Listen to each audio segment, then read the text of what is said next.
Dios le bendiga, hermanos. Quiero que vayamos inmediatamente a la primera carta del apóstol Pedro. Vamos a estar viendo el capítulo 1, los versículos del 3 al 9. Primera carta del apóstol Pedro, capítulo 1, versículos 3 al 9. Y la palabra de Dios se lee en el nombre del Padre, del Hijo y del Espíritu Santo.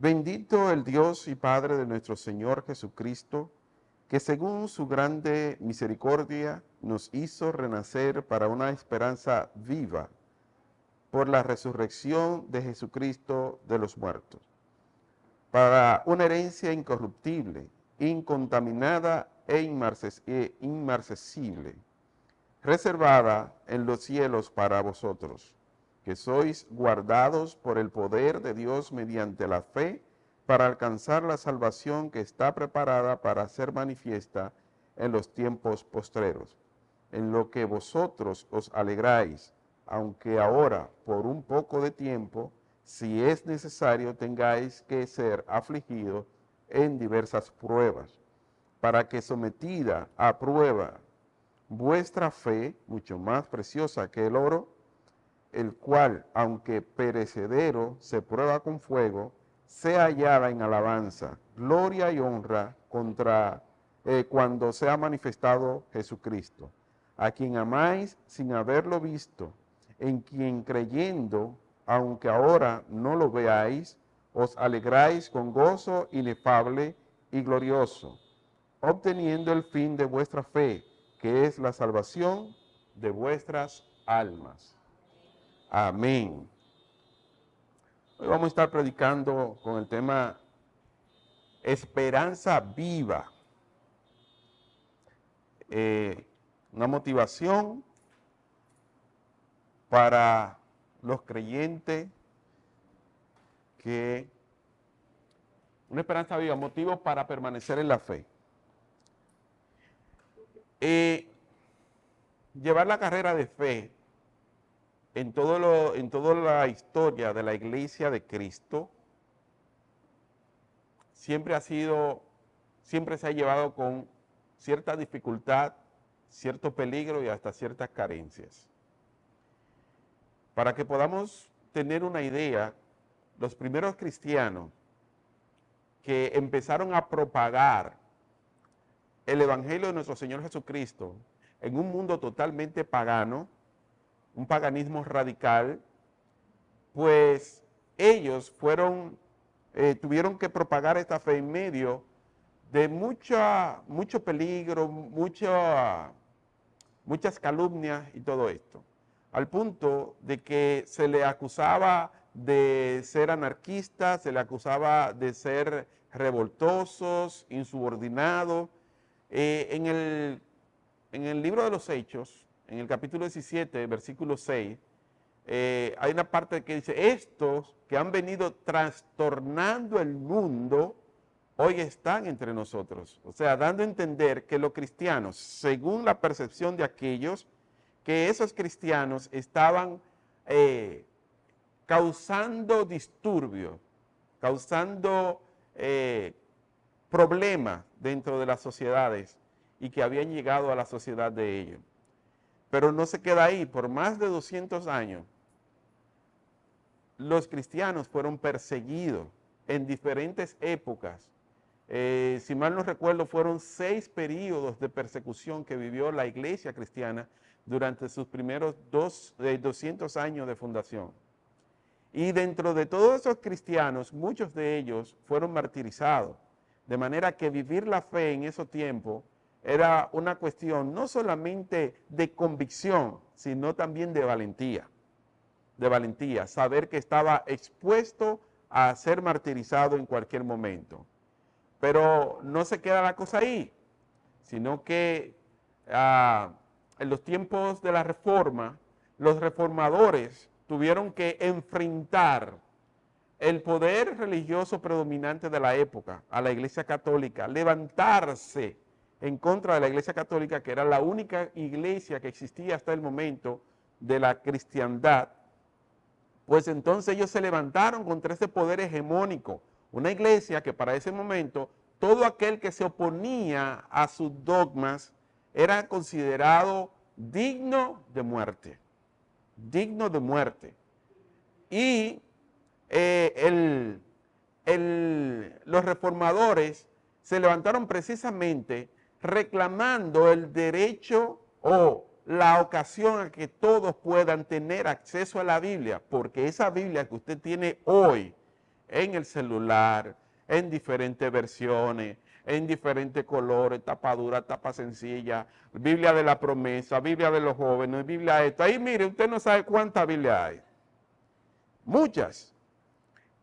Eso que usted tiene hoy, eso estaba prohibido, solamente lo leían los sacerdotes y lo leían de espalda al público. Era un asunto, hermano, era como un misterio, porque ellos no querían que el pueblo se dieran cuenta de las verdades fundamentales que hay aquí, porque una vez el pueblo sabía esto, pues entonces iban a ser liberados de ese dogmatismo y esa manipulación que ellos mantenían. Pues, y conocemos la historia de Martín Lutero, que fue el que tuvo la oportunidad de leer una Biblia que encontró encadenada en un sótano, y a partir de ahí, mire, hubo un versículo que él leyó que le bastó para querer que esta Biblia sea conocida por todos. Por gracia soy salvo. Y esto caló en sus corazones. Pero la dificultad de la carrera de la fe no se detiene ahí. Todos los misioneros transculturales que tienen que trasladarse a diferentes sociedades bajo peligro, bajo amenaza, bajo escasez, también llevan su fe y su misión bajo muchas dificultades. Hoy en día, aunque nosotros vivimos un ambiente de aparente calma, un ambiente de aparente tolerancia, por lo menos en Occidente, pudiéramos decir que no estamos bajo persecución ni dificultades. Sin embargo, cuando analizamos más a fondo nos damos cuenta que también hoy en día, pues, llevar la palabra de la fe, la carrera de la fe, es en medio de muchas dificultades, muchas cosas que tienen el potencial para hacernos retraer nuestra decisión de fe. Hermano, parece que Dios en su designio, y así mismo lo dijo Cristo, que muchas veces se nos olvida, en el mundo tendréis aflicciones, pero confiad, yo he vencido el mundo. En ningún momento Cristo aseguró de que este camino de fe iba a ser llevado de manera placentera. Aunque unos en épocas vivieron más peligro que otros, pero todos estamos sometidos a las aflicciones. Y cuando Cristo dice, en el mundo tendréis aflicciones, la idea que da, hermano, es de alguien que se encuentra en medio de tres fuerzas que están empujando hacia él. Yo no sé, ustedes la mayoría son después de los 90, pero a principios de los 90, nosotros los que tenemos un chin más de años, siempre habían películas de muñequitos que siempre se encontraban como un calabozo, y siempre en el calabozo se movían unas paredes, como tratando de aplastar a la persona. Bueno, la imagen que presenta a Jesús es eso. Esa aflicción es como fuerzas empujando hacia ti para hacerte explotar. Entonces, hoy en día nosotros vivimos eso, aunque no todas vienen desde afuera. Pero también en cada época donde la iglesia ha vivido su fe bajo mucha amenaza, la palabra de Dios ha estado presente para darnos la fortaleza y las motivaciones necesarias para continuar la carrera de fe. Por ejemplo, la primera carta del apóstol Pedro es una carta que específicamente va dirigida a hermanos que están bajo persecución. Cuando usted lee el encabezado, dice a los expatriados en la dispensación del Ponto, Galacia, Asia y Bitinia, Capadocia. Bueno, esas regiones que ¿qué pasó? Bueno, en el primer sábado que los muchachos empezaron Pedro, pudimos hablar de esto. Aproximadamente en el año 64-66, cuando Roma fue incendiada, que según algunos documentos de la época, fue Nerón, Nerón, sí, que mandó a incendiar a Roma. Pues entonces cuando ya creció el rumor de que fue Nerón que mandó a incendiar a Roma, Nerón aprovechó el rechazo y el odio que tenían los cristianos en medio de la sociedad romana para culpar a los cristianos. Y entonces él mismo inicia una campaña de persecución hacia los cristianos, y los cristianos tienen que salir corriendo a otras regiones para salvaguardarse. De hecho, uno de los rollos más recientes encontrados que en las cuevas de Qumran, las catacumbas, ¿verdad? Esos rollos se creen que fue fruto de esos cristianos que vivían escondiéndose para poder librarse de esas persecuciones. Pues entonces, lo que hacía Nerón era algo inhumano. Hacía espectáculo con los cristianos en los jardines del palacio, donde lo vestía con pieles de animales para que los perros lo persiguieran y lo devoraran. Y con algunos entonces lo cogía de antorcha para alumbrar los caminos del palacio en medio de la noche. Vivos lo quemaba. Entonces, en ese medio, en ese ambiente de esta persecución tan cruenta, imagínese una persona, póngase usted en el lugar de un creyente de la época que vive esta nueva doctrina, pero esta nueva doctrina está siendo tan ferozmente atacada que cualquiera pudiera decir, no, yo desisto de este camino y echo para atrás, porque era lo único que tenían que hacer para ser salvos. Sin embargo, en la historia de los mártires de la fe cuentan de uno que lo agarraron y le dijeron, si desiste del tal Cristo, vivirás. Y él de manera ligera dijo, sí, yo no creo, no creo. Y se fue. Y a él le pasó lo que le pasó a Jeremías, cuando Jeremías dijo, no me acordaré más de tu santo nombre, no hablaré más en nombre tuyo, porque esto nada más me ha servido de problema. Dice, no obstante, hubo en mí un fuego ardiente que no pude soportar.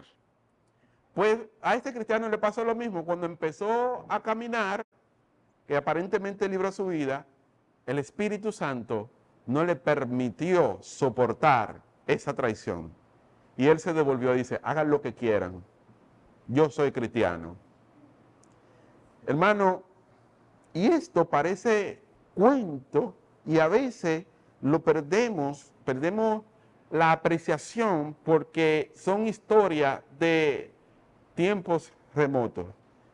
Pero en los años 90, hermano, en Cali, Colombia, un cristiano, un pastor que llegó a la región de Cali, en los tiempos donde el narcotráfico estaba arropando, donde las noticias todo el tiempo, al otro día, ¿verdad?, en la mañana, lo que registraba era la cantidad de muertos violentos por causa del narcotráfico, llegó un hombre allí, un pastor, y lo primero que hizo fue unificar la iglesia en una misma dirección.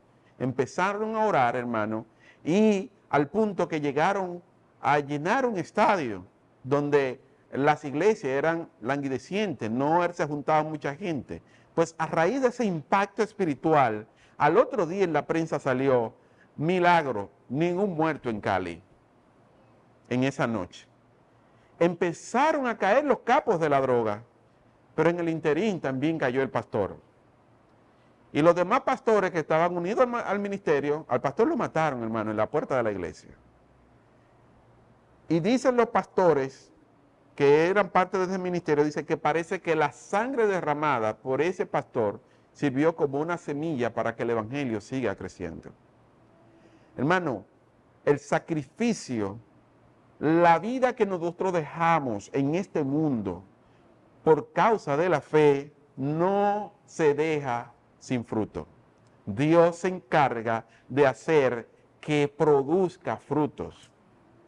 Ayer me contaba mi esposa que venía con un muchacho de los adolescentes con quien ella trabajó en la iglesia donde venimos.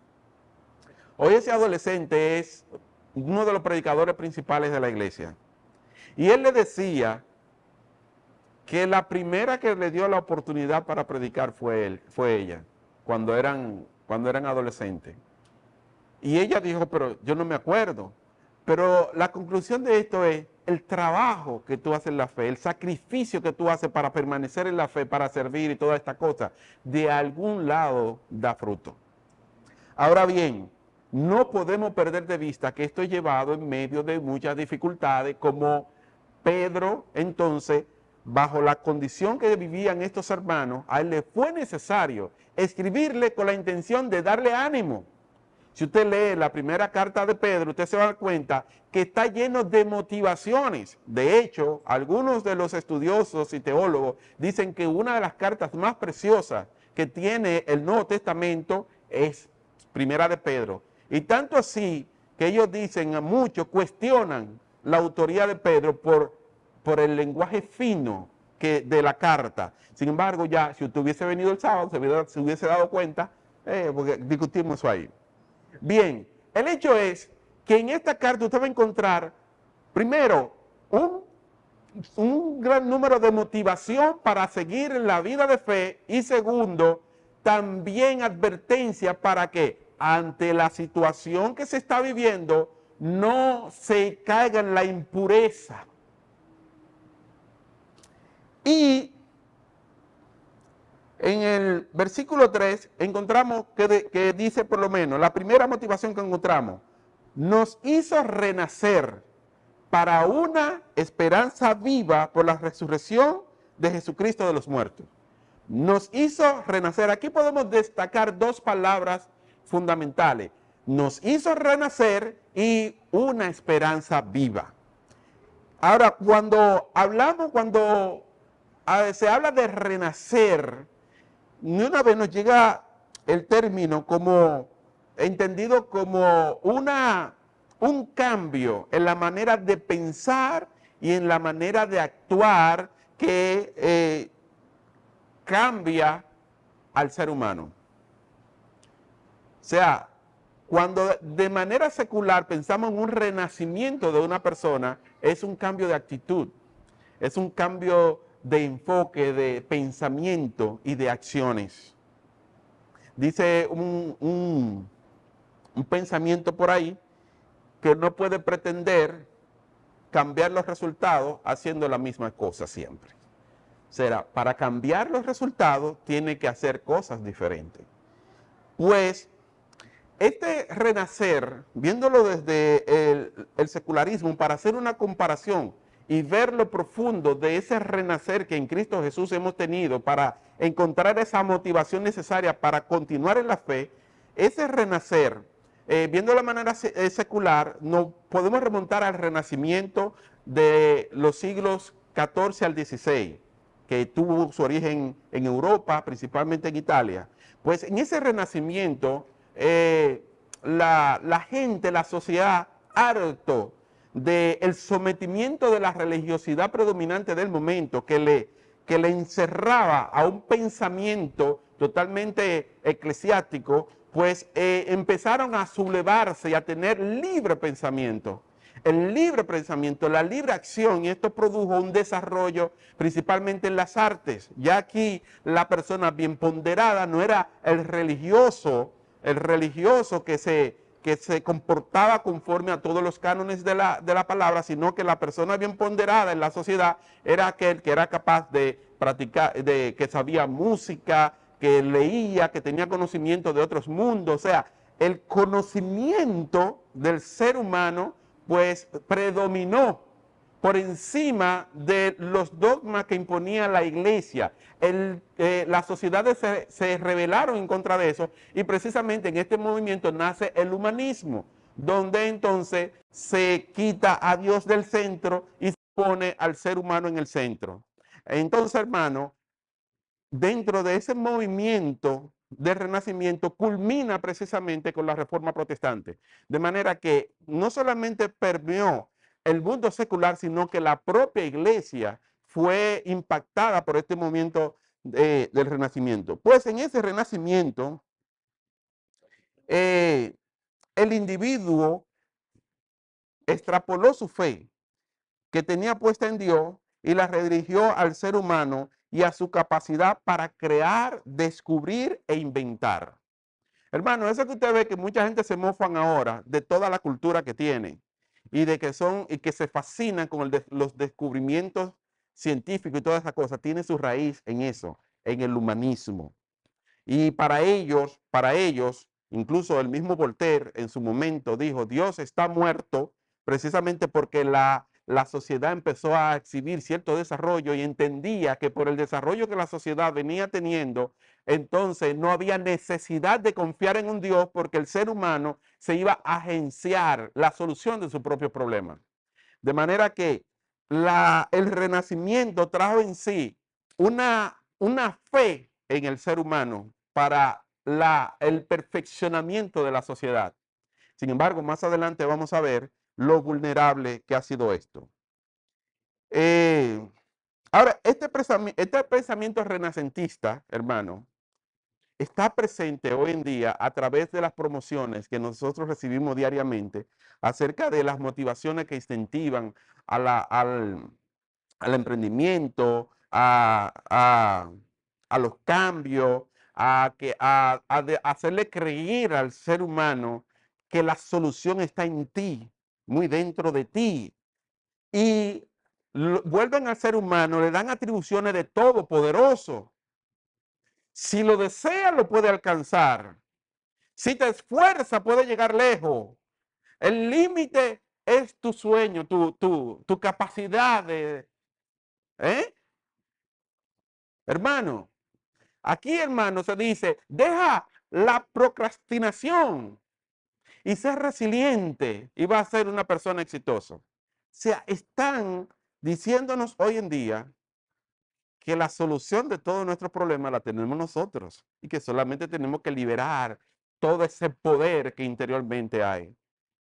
Y déjeme decirle, hermano, por eso es que usted ve hoy en día que en el púlpito se predica más de humanismo que de cristianismo, porque hay una línea muy fina que lo separa.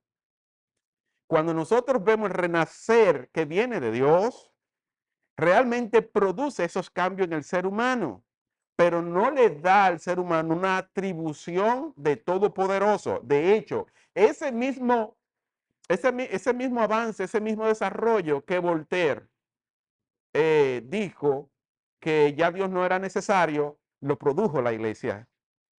Fue la iglesia que lo produjo, fue el cristianismo que lo produjo. Pero ese nuevo renacer es vulnerable. Ahora bien, cuando hablamos de ese renacer como una motivación para seguir en la carrera de fe, ese nuevo renacer que la gracia de Dios nos proporciona es diferente. Aunque produce resultados parecidos a los que promueven desde el humanismo, su raíz proviene de Dios, no proviene del hombre. Y se plantea como una necesidad de todo ser humano. El renacer, ese nuevo renacer que recibimos en Dios mediante la resurrección de Jesucristo, es una necesidad de todo ser humano, dado que somos engendrados con una simiente pecaminosa que nos condena al fracaso del propósito de nuestra existencia. O sea, el hombre secular está fracasado en el propósito de la existencia. ¿Por qué? Porque el pensamiento secular se construye razones para la existencia. En la fe venimos tomando conciencia de la razón de nuestra existencia. No la construimos, la asimilamos, la comprendemos, la acogemos, porque ya Dios la tiene definida. Ese nuevo nacimiento por la resurrección de Cristo no es uno de pensamiento y actitud que nos convierte en todos poderosos, sino uno de simiente espiritual. que nos reguarda en Cristo para heredar la vida plena que Él ha prometido. Hermano, cuando Pedro nos dice que fuimos renacidos, que Dios nos hizo renacer, hermano, te está diciendo a ti, ya tú no eres una especie para este mundo. Hablemos los mismos idiomas, compartimos la misma cultura, sufrimos las mismas necesidades, pero no tenemos el mismo fin.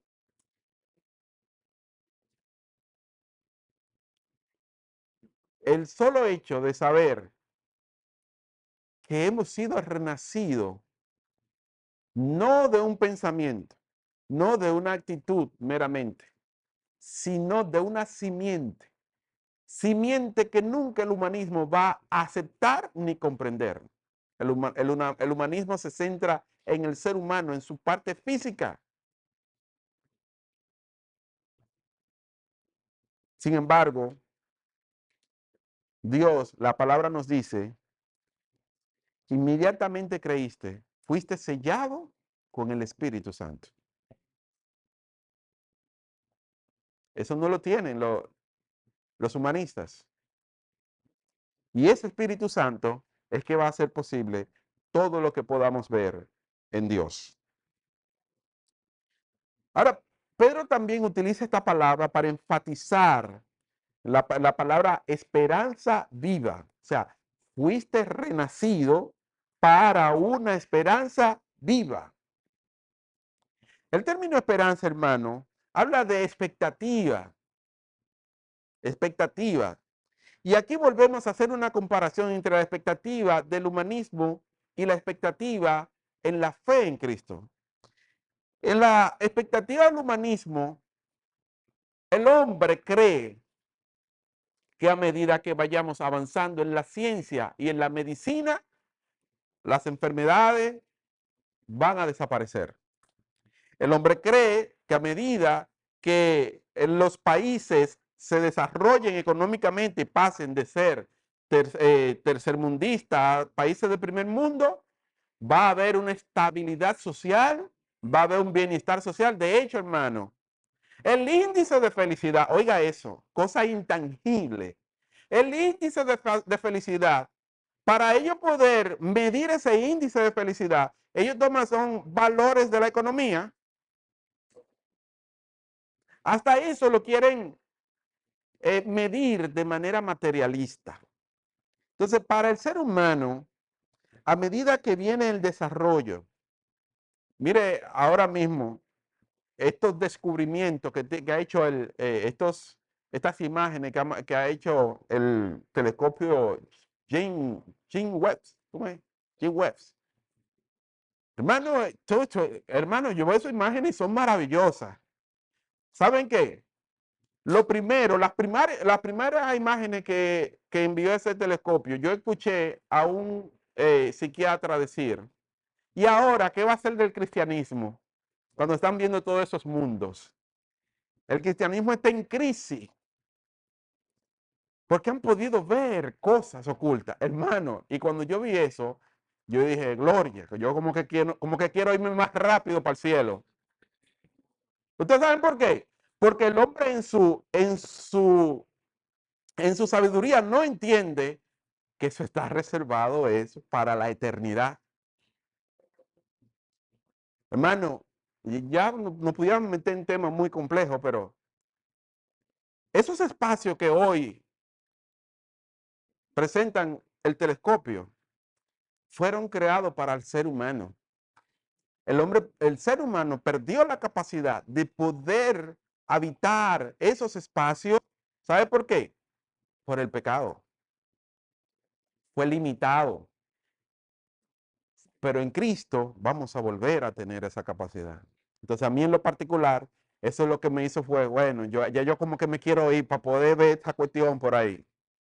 De manera que la economía, la cultura, la, la medicina, la ciencia política y todas esas instituciones humanas que supuestamente operan para el bien común, es donde el ser humano, con un pensamiento secularista, ha sembrado la esperanza. Pero fíjese, hoy en día es donde más tecnología médica hay, donde más especialidades médicas hay. Y tuvimos 2 años encerrados con una crisis sanitaria. ¿Qué le quiero decir eso? Si mi esperanza está puesta en los avances de la ciencia para la medicina, pues entonces mi esperanza es vulnerable. Porque en cualquier momento esa expectativa se cae. Pero esa misma pandemia trajo como consecuencia un, un descenso del crecimiento económico en todos los países.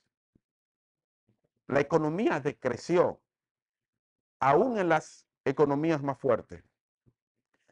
Quiere decir esto, hermano, que si mis expectativas está puesto en mi poder adquisitivo, cualquier evento puede quitarme ese poder adquisitivo. La expectativa mía en la riqueza puede verse frustrada en cualquier momento. Hablemos de Ucrania. ¿Cuánta gente no han quedado en ruina? Negocios importantes. No se lo ha llevado un misil. Esta economía, hermano, la economía global, para que usted entienda, es tan frágil,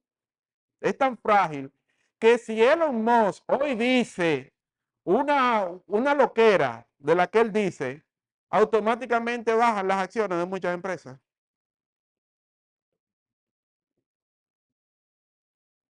En estos días escuché que el Bitcoin se había desplomado. ¿Sabe la gente que han invertido en el Bitcoin? Es frágil.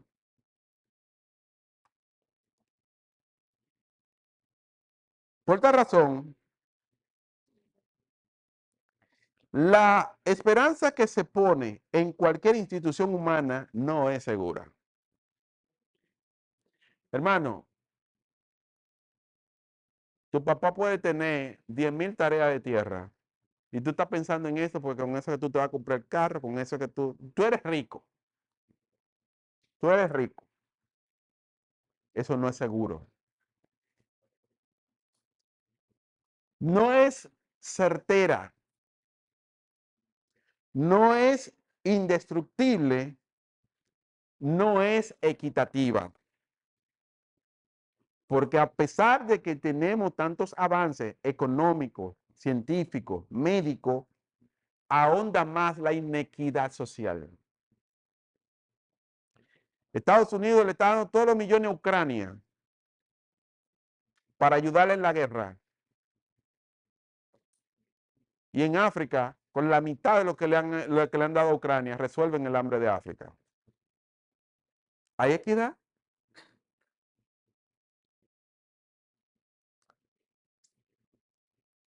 Ahora bien, la esperanza viva, la esperanza que nosotros hemos recibido,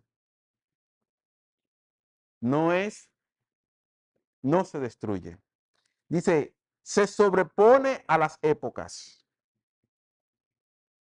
A todas las épocas se sobrepone. Hermano, lo que hemos leído hoy fue escrito hace casi 2000 años y todavía sigue vigente su promesa. No se sobrepone a las épocas, se sobrepone a las pandemias, a las guerras, a los cambios culturales y se mantiene firme ante la destrucción nuclear. Tu esperanza no lo destruye una bomba atómica. Hermano, hasta la propia muerte se sobrepone. Porque tu esperanza no se pierde en la caja fúnebre. Ahí es donde empieza lo bueno. Ahí es donde empieza lo bueno. Porque la esperanza viva tiene sus expectativas en el reino eterno de Dios. No es aquí, hermano. La segunda motivación es que hemos recibido una herencia. Yo no sé cuáles de ustedes han recibido herencia. Nosotros recibimos una que eso ha sido un dolor de cabeza. Eso ha sido un dolor de cabeza. Y hay una millonaria por ahí que se está peleando, que le pregunto yo a mi papá, ¿en qué está eso? Me dice mi papá, mijo, ahí va a haber más sangre que cuarto.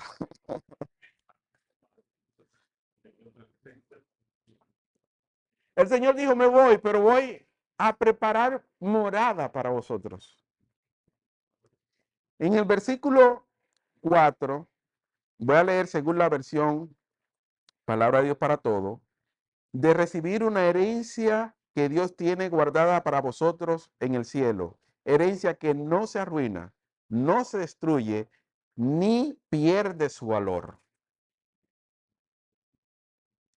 Ahora imagínense, un restaurante famoso que vende mucho, vende, un restaurante que le ha costado a la familia o a los dueños años, décadas de trabajo para llevarlo a ese nivel, a esa categoría. Vende, ya es el sustento de toda una familia. Una noche el restaurante está lleno de comensales, comiéndose sus suculentos platos. Y de repente pasan dos ratones en medio del salón, carreteando. Y usted sabe el escándalo, ¿verdad? Paralelamente a eso, uno de los comensales encontró algo extraño en el plato. ¿Qué usted cree que va a pasar? Una noche, un evento fue suficiente para empezar a marcar la ruina de un negocio.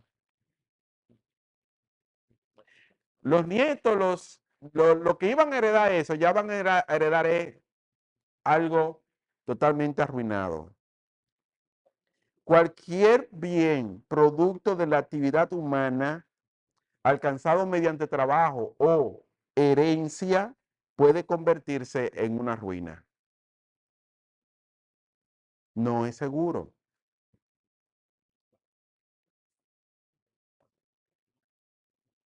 Lo que nos asegura la palabra de Dios es que la herencia que está destinada para los adoptados como hijos de Dios está libre de quedar en ruina, hermano.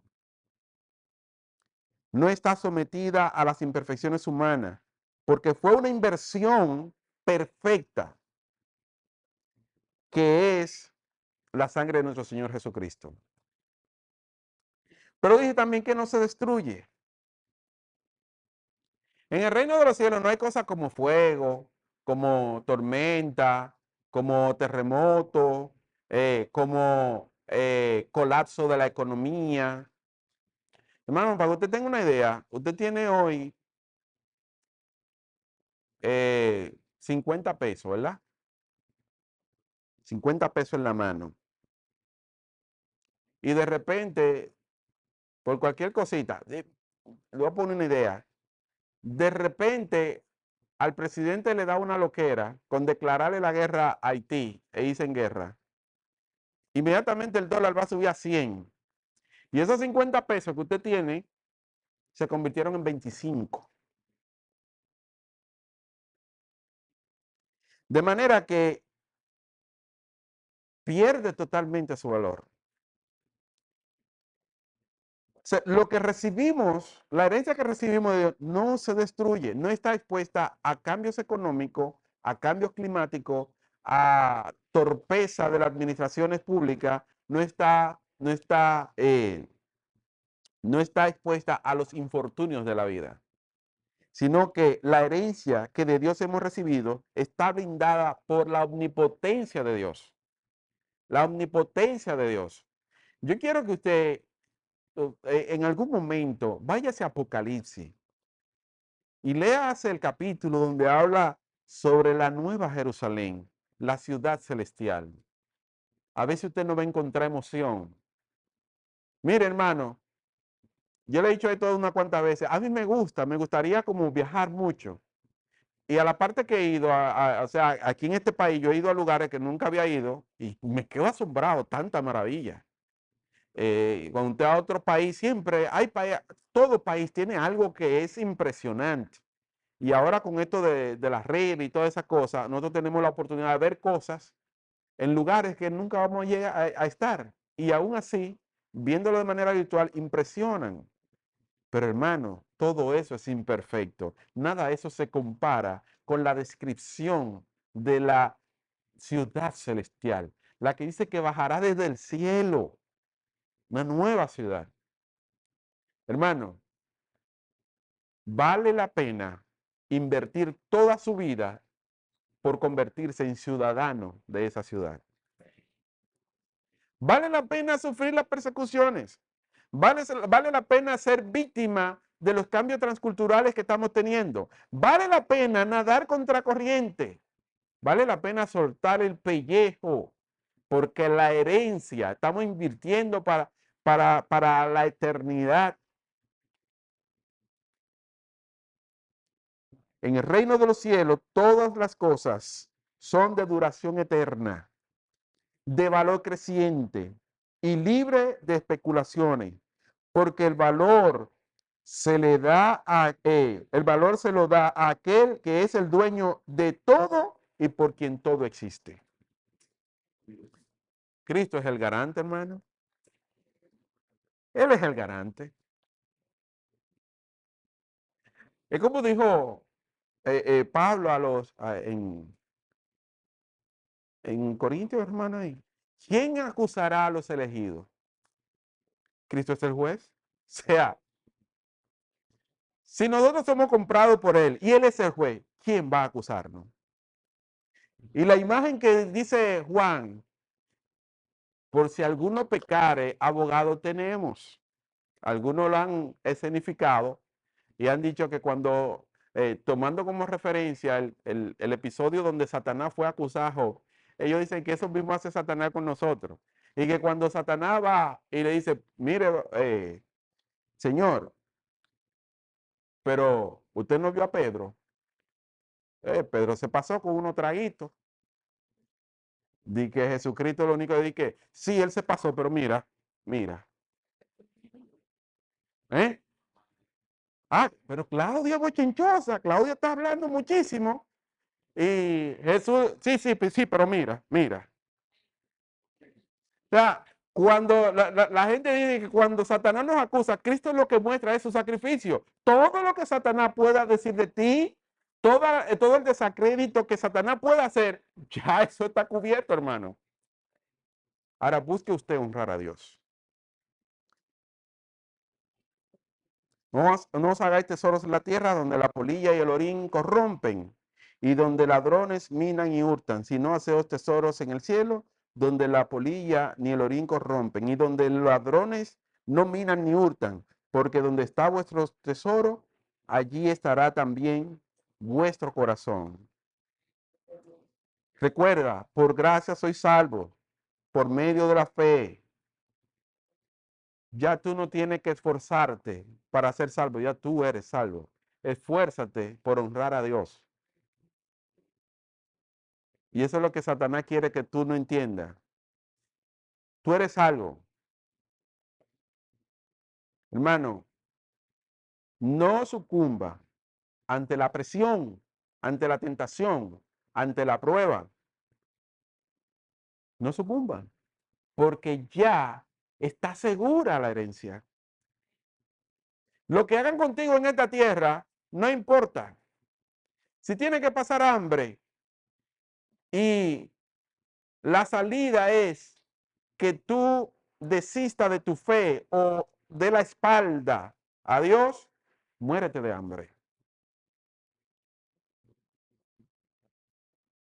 Pero no eche para atrás por más compleja que sea tu situación en este momento, solo afiántate en el Señor. Déjame decirte algo y con esto termino.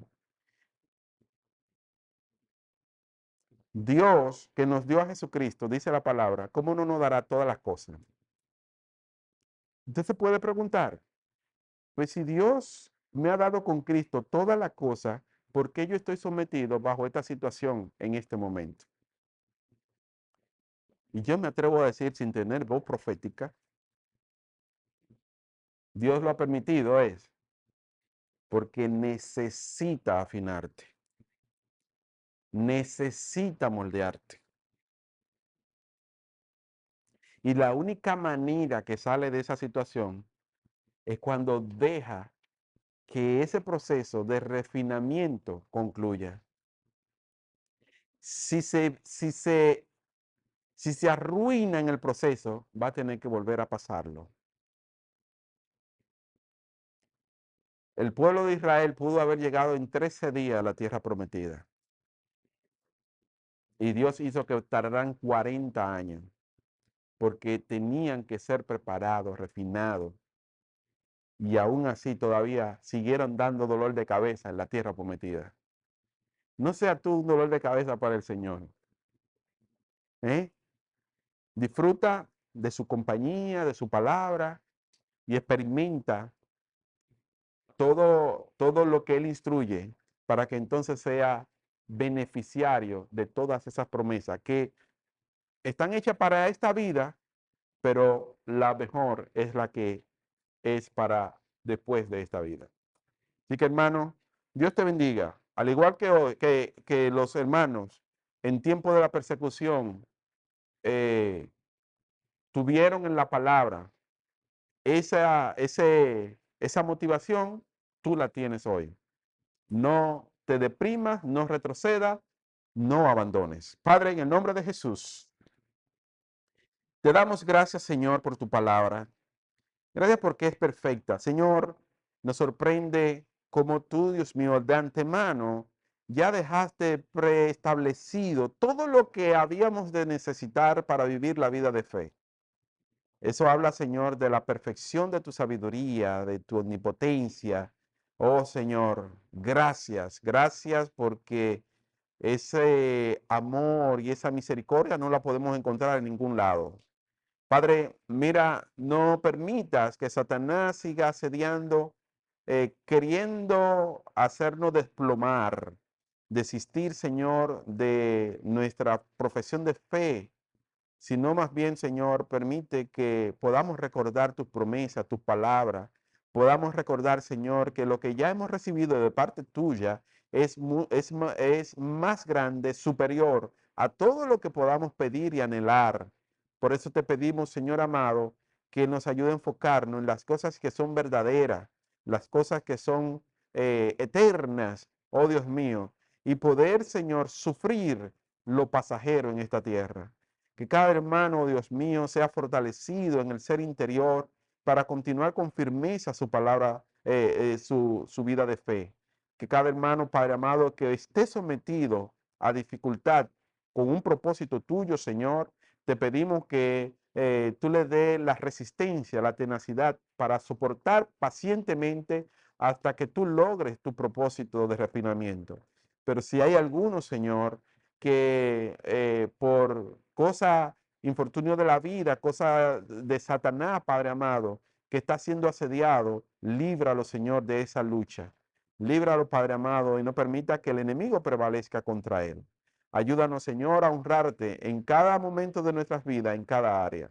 Y mira, te presentamos esta semana para que tú, Dios mío, mantenga tu presencia en nuestras vidas, negocio, empleo, en nuestras labores cotidianas, nuestros estudios, Padre amado, y nos permita, Dios mío, seguir glorificándote y ser consciente de tu misericordia en nuestras vidas.